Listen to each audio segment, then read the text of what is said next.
Okay, so here I have put together the ALU board. I previously did the sequencer board, and this is the second one. The sequencer board has the most tubes, and the ALU board has the second most number of tubes. So I'm doing that one. Now the sequencer board had lots of flip-flops and gates and all kinds of messy stuff together. One thing about the ALU board is it's just combinational logic, so there's no flip-flops or whatever. So you just stick values in it and you see if it did the right computation and read the values out. The test program generates a bunch of random values, sticks them in through the paddles up here, and the tubes do the computation, and then the Raspberry Pi will read the values out and hopefully get the values that it computed, and they come out correctly. Now, just for entertainment purposes, I left a diode when I put this board together. I left a diode out. I know approximately where the diode is, but I don't really know what its function is. I didn't look up the function to see what the diode is. So it'll be interesting to see if the test program is actually able to say, oh, there's something wrong here when it tries to do its computations. So I'm going to turn this board on here. Ooh, boom. And see my power supplies light up. This one is set to 5 volts. Well, you can't see the 5 volt one. It's off to the side a little bit. But there's my minus 90. I got 92 going there. And there's the plus 120. I got to turn that on. So yeah, it gets 120 volts going in there.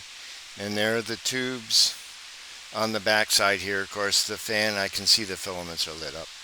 So the fan is keeping the tubes cool, or actually the resistors, right? The resistors are what need to be cooled.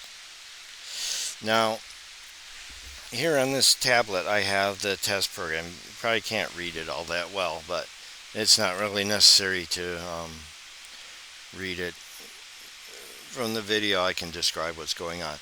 So I'm running the test program here, and I'm telling it ALU board. The last command line argument is that it's the ALU board. And let's see what it does. It's grinding along. So it did maybe 20, or it said it did, it stopped here on cycle number 19.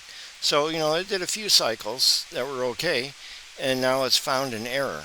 Let me expand this screen up. Maybe that'll make it readable. Of course, I can put this in the description of what's happening. So here it's saying pin C17 ALUQ0 is high, should be low.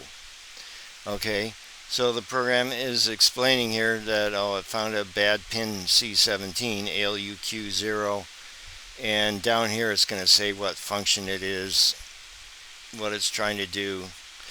Down here it's trying to compute -1 exclusive OR with the contents of the accumulator, which is 0, and add 0 to it. So it must be doing a complement accumulator instruction. And we could look up here in the instruction register. Yeah, it's all ones, so that shows pin C17 ALUQ, actually underbar ALUQ, so that's active low is high, should be low. Instruction register is all ones, and for these ones where the instruction register is all ones, you should be able to get the whole opcode out of the MAQ register. And the opcode is 7172, whatever that is. And down here it's showing us what the computation is. It says we should have 7777 equals a -1 exclusive OR with the accumulator of 0 plus 0. Okay, and what do we have out of the accumulator? Does this thing show us? Yeah, it should show us our ALUQ output. Should be all ones. And then the active low would be all zeros. And this is complaining, the ALUQ 0 is high, should be low. So now it's a matter of figuring out how come the ALUQ0 is high when it should be low. And the way we do that, like we did with the sequencer board, is we are going to track down that gate. Okay, so, and I'll put this in the notes of how to do this. So remember, there were those map files, or the report files tell us where the various gates are on the board. So I'm going to kill this test program here and find my report files. I look in the ALU report file, and I'm going to find this bit ALUQ0. And I can draw it here on the paper so you can see it.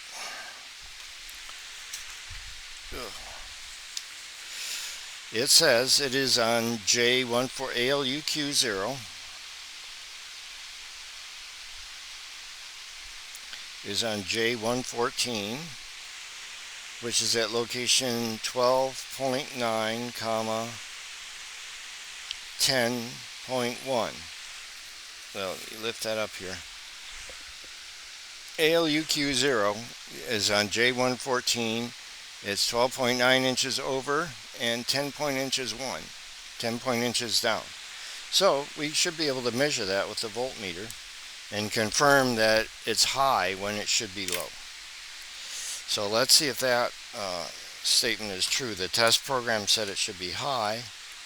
The test program says it is high when it should be low. Now I know where a ground pin is on this. Any of these first pins of the paddles are grounds. So we can clip on that. Hopefully not get a bang out of it. J114, 12.9, okay. I think that's 1, 2, 3, 4, 5, 6, 7, 8, 9, 10, 11, 12. And then about 10 inches down, somewhere along here I should see J114. 114, there it is. Let's see if we can measure that voltage.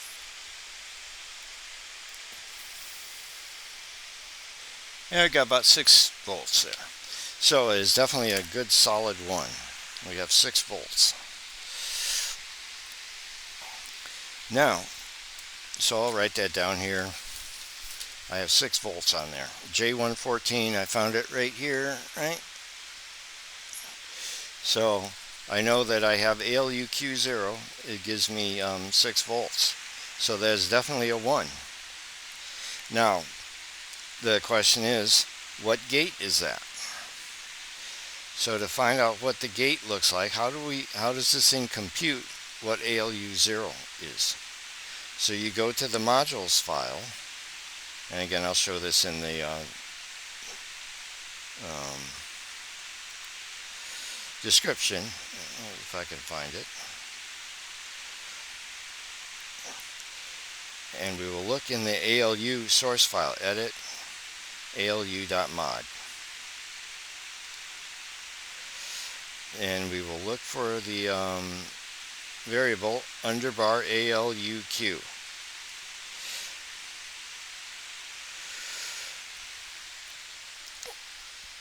So ALUQ is a bus, of course, as you might imagine. And here's a nice long and or invert gate that's going to show me it does the computation for ALUQ. So now I want to figure out which of these inputs, are all these inputs correct? Okay? So we're going to measure those inputs and see which of those inputs is bad. So to do that, we'll go back to the report file.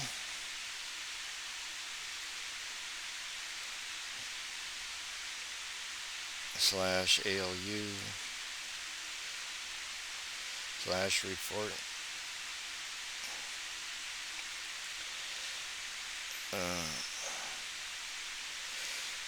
And we'll look back for our J114.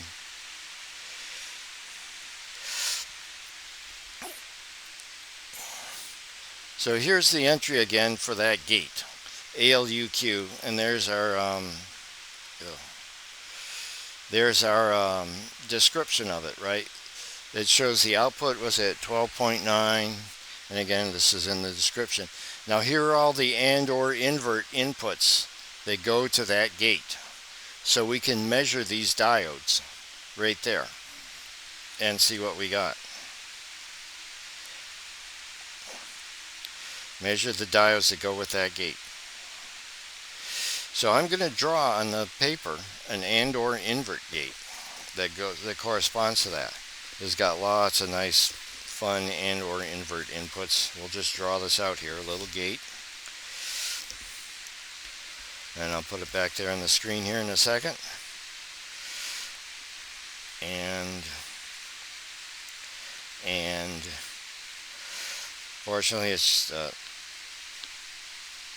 just 6 inputs to this thing. Some of them have a dozen inputs. Okay, so there is a little and or invert gate. Okay, so now we know this output here is plus 6 volts.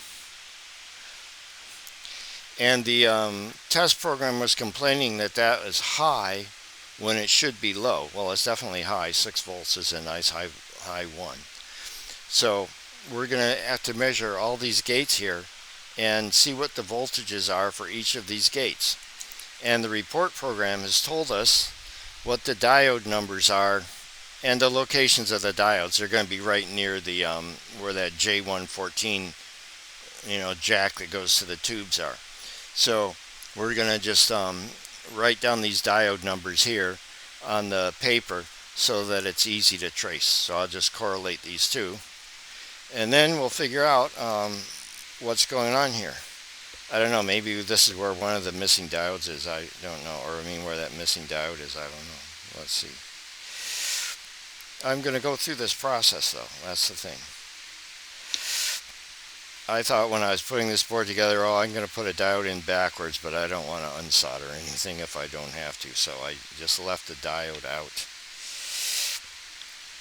And that would be what you would have if you put a diode in backwards. It would appear either to be open or it would appear to be shorted or something. So there's our J114 again. And we'll measure all these voltages here on the diodes going down there. So yep, the report program said diode D610, and I can see, well, let's see, where's my J114?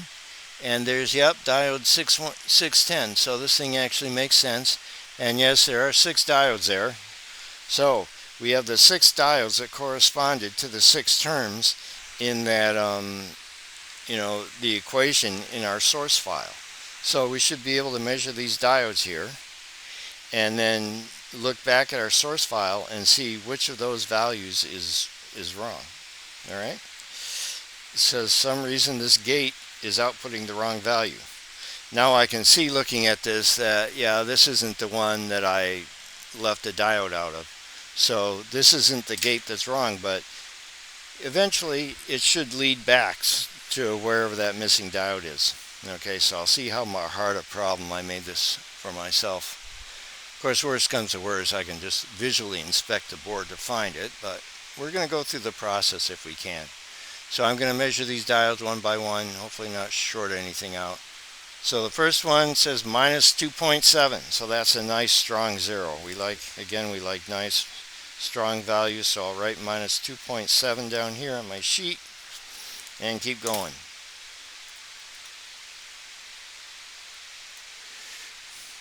The next one, minus 2.7 again.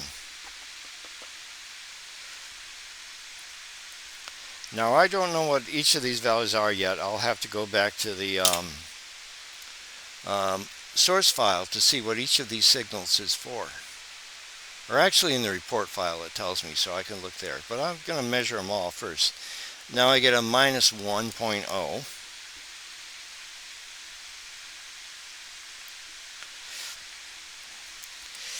And we'll have to figure out which one should be a 1. Because let's see, minus 4.8. Because in order to make the output of the NOR gate a 0, one of these inputs has to be a 1. So one of these AND gates is supposed to be a 1, but it's apparently they're all zeros. So we're going to have to trace through and find out which signal is bad. So we got here plus 6.8. So that's a nice strong one.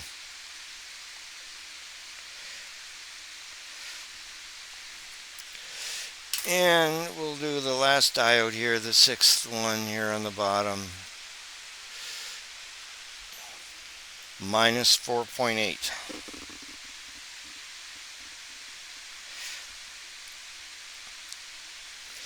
Now we're going to figure out what do all of these values mean.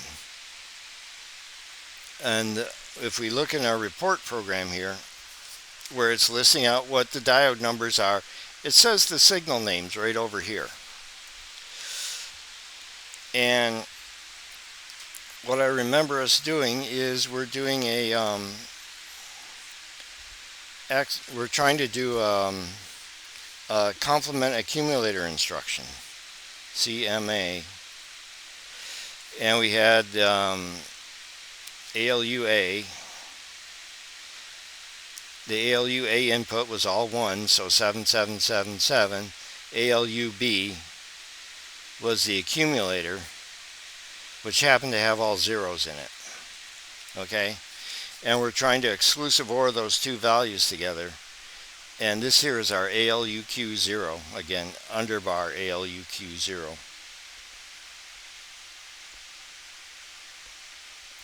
And that makes sense. If you exclusive OR all 1s with all zeros, you get all 1s, right?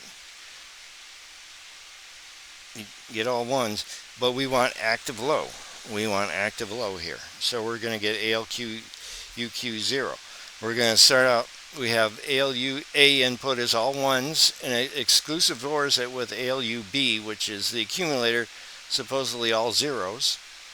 And we're supposed to come up with ALUQ, active low, ALUQ, the value is supposed to be 0, but it's 6 volts. So I like to write wrong on here so I remember. We know that that value is wrong. Now we want to figure out, are any of these values wrong? Which of these values is wrong? Okay, because we know that in order to get a 0 out here, one of these values, at least one of these values has to be a 1. And I can tell, oh, we got 0 and 0, 0 and 0, 1 and 0. So all of these values are 0. So this gate's probably working. One of these values here must be incorrect. Okay, so we're going to have to figure out which of those values is incorrect based on the fact that we know what function we're doing. Okay, now if we look at the report, okay, it's going to tell us which diode is which function. Okay, and we're doing this complement accumulator instruction. So the top one is for ANDing. If the ALU is told to do an AND, the second pair is for if the ALU is being told to add, and the third pair is gated by this group 1 signal. And so that's what we're doing. We're doing a complement accumulator instruction is a group 1 instruction. So here's this little signal called group 1. Okay? And if we look at our voltages we got, and you just look at them in the same exact order that they're listed in the report file. Okay, there's the one for the ANDing, there's the one for the adding, here's the one for the group 1. And that signal, saying this is a group 1 instruction, was true. And that makes sense because we're doing a complement accumulator instruction, so that should be a 1. So we know that one is okay. We'll write okay on that one.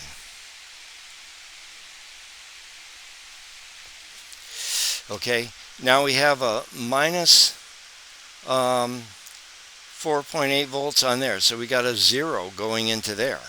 Now I'll bet that's what's wrong, correct? Because this is in essence multiplexing these values out to ALUQ. That's what this NOR gate is doing. So it's got a 0 coming in here, and that's probably what's bad. So we'll write bad on there because I think that's what's bad. So now it's going to be a matter of tracing these back a little bit. Now, if you didn't know that all that stuff about that anding, and add and group one and stuff, then you would have to trace these back.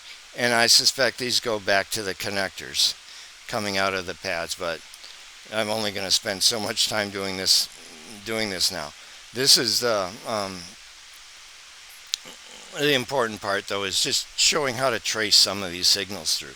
Again, if you didn't know that, yeah, should be okay, then you could trace it back to the connector. But here, I'm pretty sure that this one here is the bad signal here down on diode D617. So again, we could see what is that signal name. Okay, and this tells us that the signal name for that is A XOR B XOR C. Okay, that's the name of the signal, and we should be able to find that in the source file. So I'm going to go back to the source file, that ALU.mod file, and I'm going to find how is that signal derived. So we'll look in here. AXB XORC. That's what it's called. AXB XORC.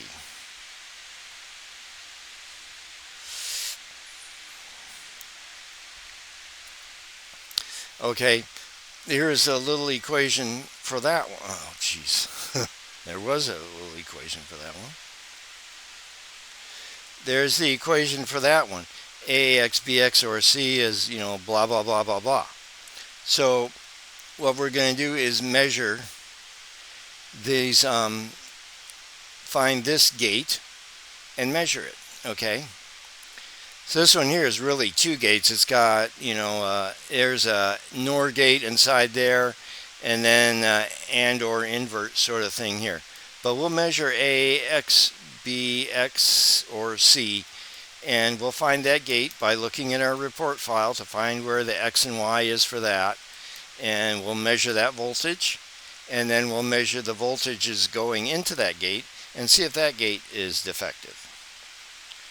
See why it's producing a wrong output.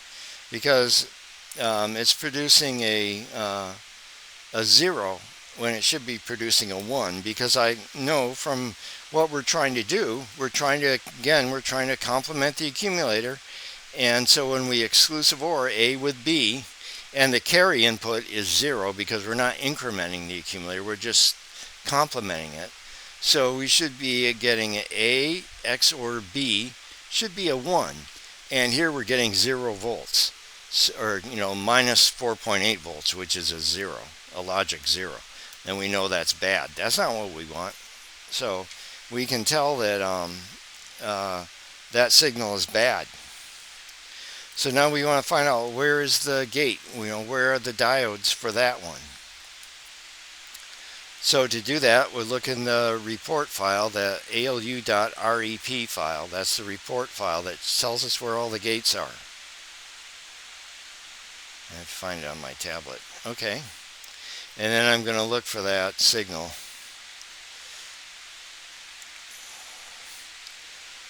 Let's see, AXB XORC. Let's see what I come up with here.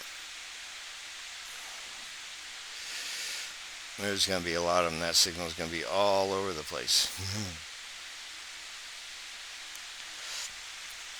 I think this is it here. I'll show you here in a second when I get my screen.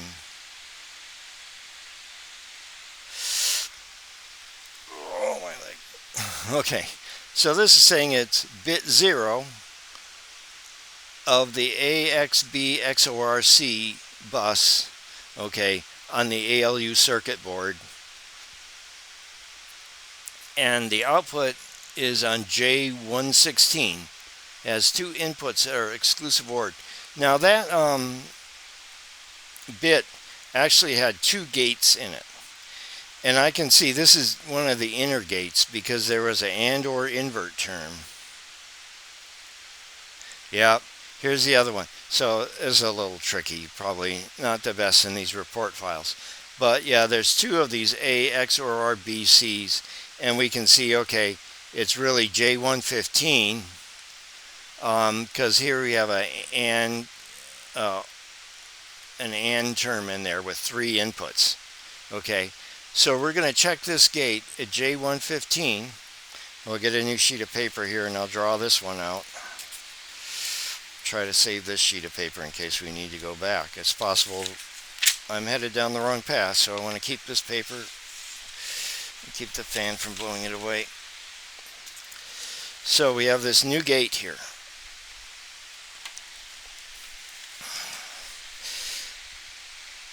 A, X, or B, X, or C.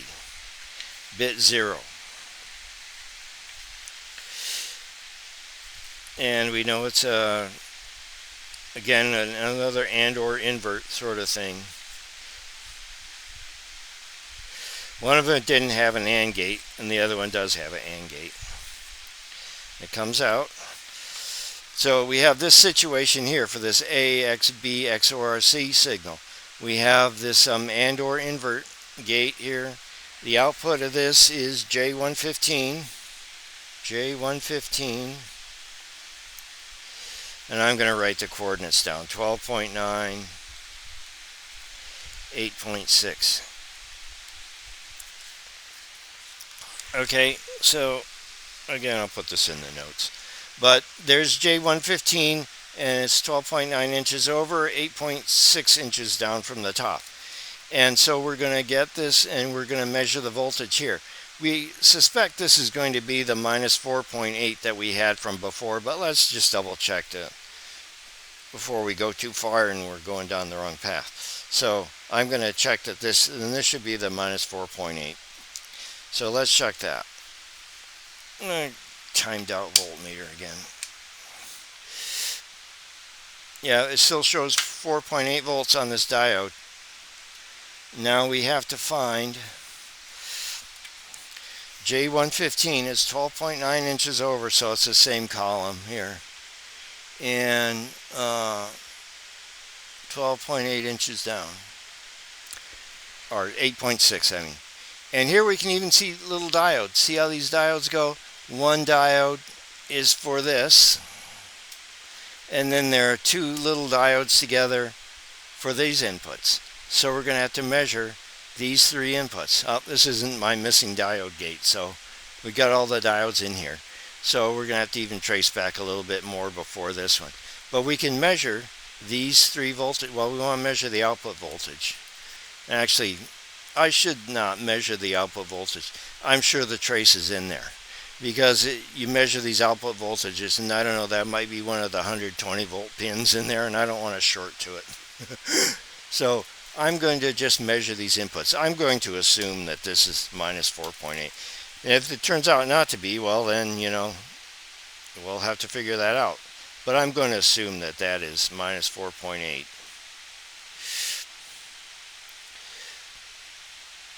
So I'm going to write that down, minus 4.8. And then I'm going to measure these other diodes. So, again, there's J. I thought I saw J113 in here. J115. 112. 113. It can't be that far up. 112.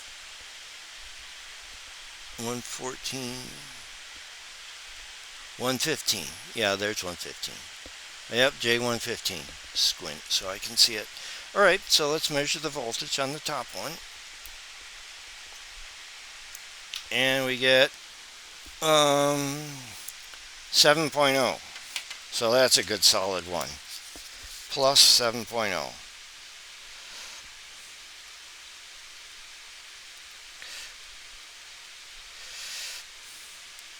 So that alone will drive this voltage down to zero, won't it? If you get one of these legs being a 1, that's going to force that output to 0. If you get one of these as a 1, right, a 7.0 volts is a good solid 1. That's making this a negative voltage or a 0.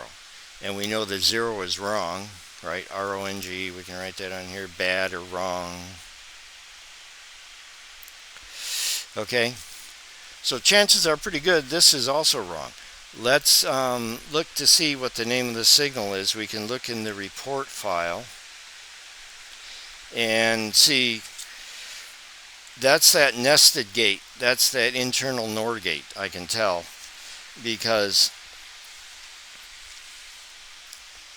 in here in this report file, it lists that gate as being also a XOR B XOR C blah blah blah 2, and this is the 5. So that is an internal signal. That's internal to that equation. And we should be able to go back to this one here and derive it. But let's look at the source file to see what that actually is. I can't remember. So I'm going to look back here in the .mod file, ALUQ, or AX or B XOR C. That was the other one. AX, B, XOR C. We'll find the equation for that. Okay, and the equation for that first signal is A XOR B or C, and we NOR that. Now let's see let's reason out what value that should be. We can draw a little gate and reason it out. So here I'm going to draw a little NOR gate on my paper and show it to you here in a second.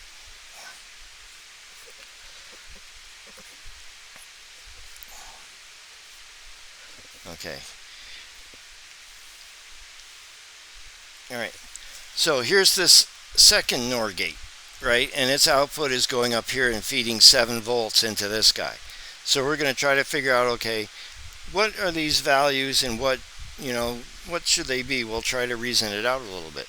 And according to the module file, that first input is A XOR B. So we'll write down here A XOR B.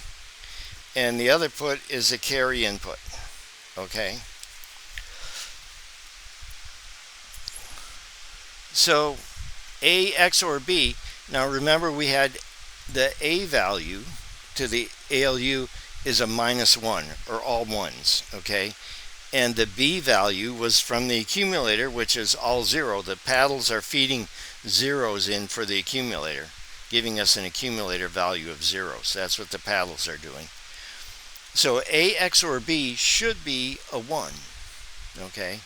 And the carry input, we're not incrementing the accumulator, we're just complementing it. So the carry input should be a 0. So we should have a 1 here on A XOR B, and we should have a 0 down here. So let's see. So we should have a 1 up here, and we should have a 0 here. A 1 for the A XOR B value, and a 0 for the carry input. Okay. And a NOR gate, if you have a 1 on either one of the inputs, would drive this to 0. But it's 7 volts. So one of these, either this gate is broken or one of these inputs is incorrect. So let's try to figure out which is the case. Now you can see I'm just stepping back gate by gate by gate through this here. So we'll go back to the report file and find that little NOR gate by looking for the A XOR B XOR C thing. 0.AXB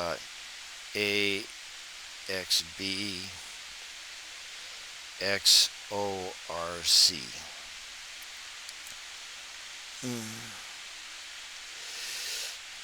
All right. So here we are back in the report file where I found the first and or invert gate that we looked at, and just above it up here is the little NOR gate that we're going to check out next. Okay, and the signal names match up. Like this gate is called A XOR B XOR C blah blah 2. Okay, that's the little 2 input guy. And this other one is called A XOR B XOR C 5. Something just happened. This fan just made a funny noise. Oh, my freaking power supply shut off. This 120 volt power supply does that. I don't know why. Well, hopefully we have the same voltages. We're going to have to... The paddles should be feeding the same voltages in. So, theoretically, we should have the same values coming out we had a minute ago. I hope this whole thing didn't go nuts. All right, anyway. What do we got here? Oh, where were we? Okay, yeah, we're checking this NOR gate. So we're going to read the voltages on these two diodes here. So this gate is at 116, J116 12.9 5.6. So I'll write this down here on the paper and show it to you. J116 is 12.9 5.6.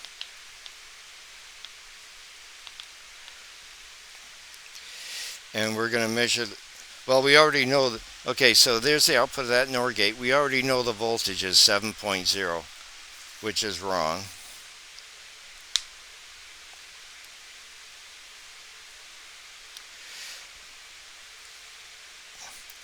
Now we want to find out which of these two voltages is messed up. And I know that this is D601 and D603 from the report file. I can read it right out of the report file.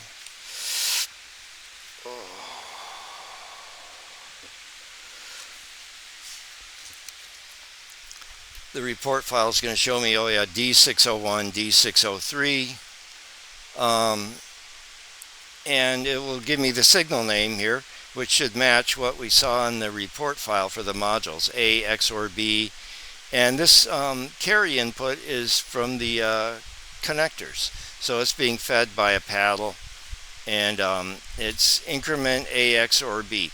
But we're not doing an increment instruction, we're just doing a complement, so we know that this should be low. All right, and we should be able to measure the voltages on these two diodes. So let's go ahead and do that.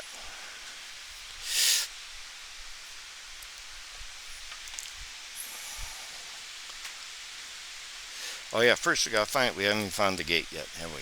J116.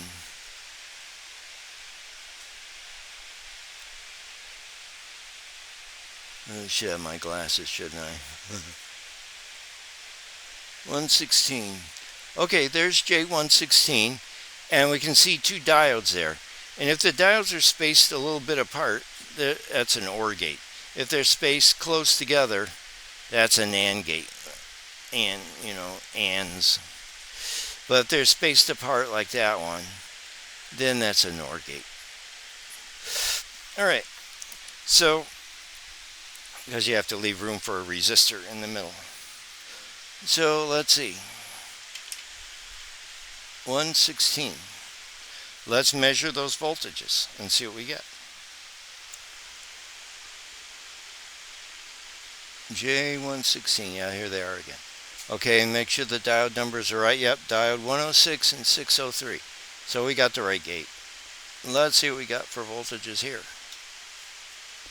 We have 0.3. So that's a 0. Kind of a mushy 0, but it's a 0. So 0.3 volts. If they get over like, 0.7, then yeah, then there's something electrical going on. 603. Let's measure that diode. we expect that to be 0. And what is it? 0.05 volts. So that definitely counts as a 0. That's our carry input. Okay, so here for our A XOR B we have a 0. And for the carry input we have a 0. Carry input of 0 is correct. A XOR B being a 0 is incorrect. Alright? Because, again, we're XORing all ones, the constant of 1, with the accumulator, which should be all zeros. So this should be a 1, and it is not. So this is wrong.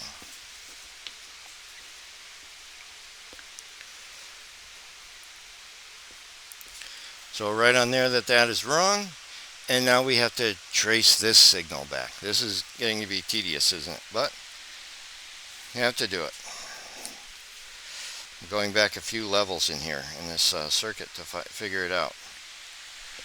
All right, so we are going to find this one. So now it's just a matter of finding where is that signal, A XOR B. And again, we look in the report file for that signal name. Bit 0.A XOR B. Okay, and let's see where that shows up. Hopefully it don't show up. Can make it easy for me. Sometimes you get the outputs or get where they're referenced instead of the actual where it's being output. A XOR B.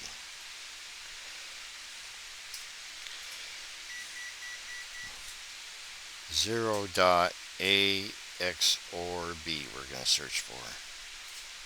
There we go.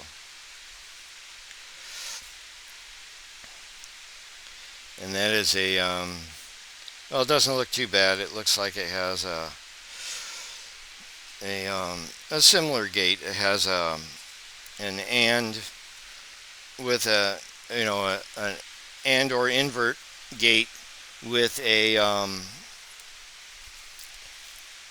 and one of the terms a single input and then a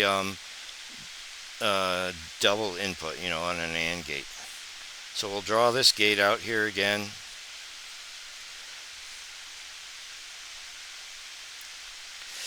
So that is our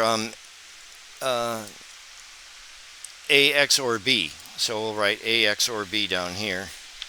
A XOR B. And this is bit 0.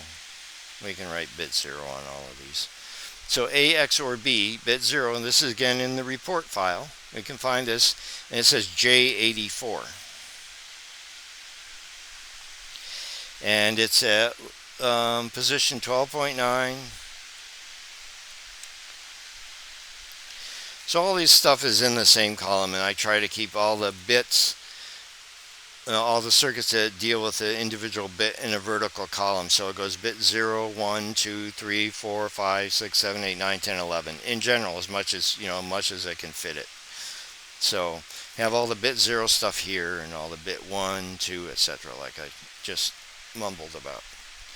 And then over here will be, stuff that didn't fit in the specific bits, like maybe carry stuff or some decoding stuff will be over here.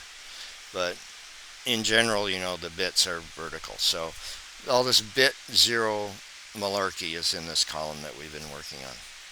Okay, now,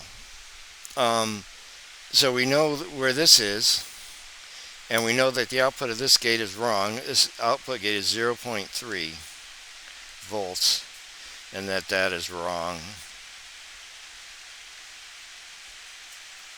So I'm just noting that here. J84, A XOR B 0, 0.3 volts is wrong. It should be a 1. We've got a 0 there. So we want to get a 1 out of this gate. Okay. Now let's measure these inputs here and see what these inputs are. We'll write the diode numbers down here. And again, I just copy them right out of the report program. D377. and D379 and D380.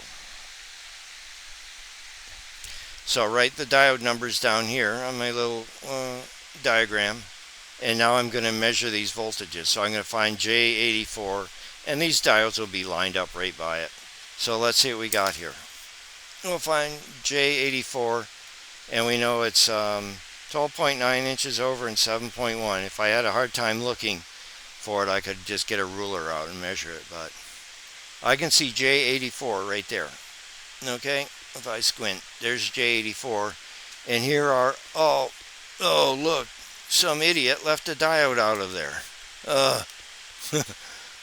Let's just, for the heck of it though, let's entertain ourselves by measuring the voltages on the inputs. Some knucklehead left a diode out. It only took us, what, an hour? I don't know how long this video is. Anyway, we'll entertain ourselves by looking at the voltages here. We got half a volt going in here.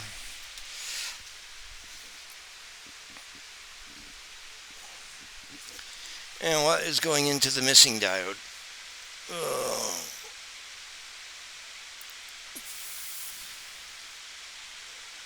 -1,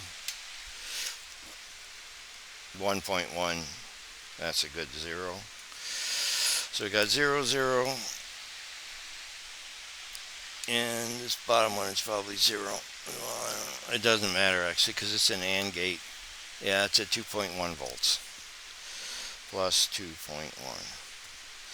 So we got plus. Alright, so going into this AND or invert gate, we have plus 0.5, which is a 0. And we got -1 going into this AND section. So we have 0 and 0 here, which should give us a 1 coming out here, but it's giving us a 0. So we know something's messed up here. And yeah, this is where I left the diode out. So hopefully if I put that diode in, it will work, right? So it's a matter of now just taking it apart. But the main point of this video was, okay, I traced something down and we found the gate that was bad by looking at the report file. You look at the report file and you can look at the module file, and it should trace you through the circuit. The test program pointed out what output was wrong on the paddles, what it found on the paddles, and that got us started. And then you just look in the report file to find out where the gate is that drives that pin that the paddles are saying is wrong, and you can draw a little schematic out. You know, the AND or invert gate, they all look like AND or inverts, right? And then measure the voltages on all the inputs, and then trace it back. And that's basically how you do it. So I'm going to put that diode back in, and part 2 will be after we put the diode in. Hopefully it'll work, right? And maybe something else is wrong, who knows. Anyway, so that's it for this part 1. Hope that was entertaining for you.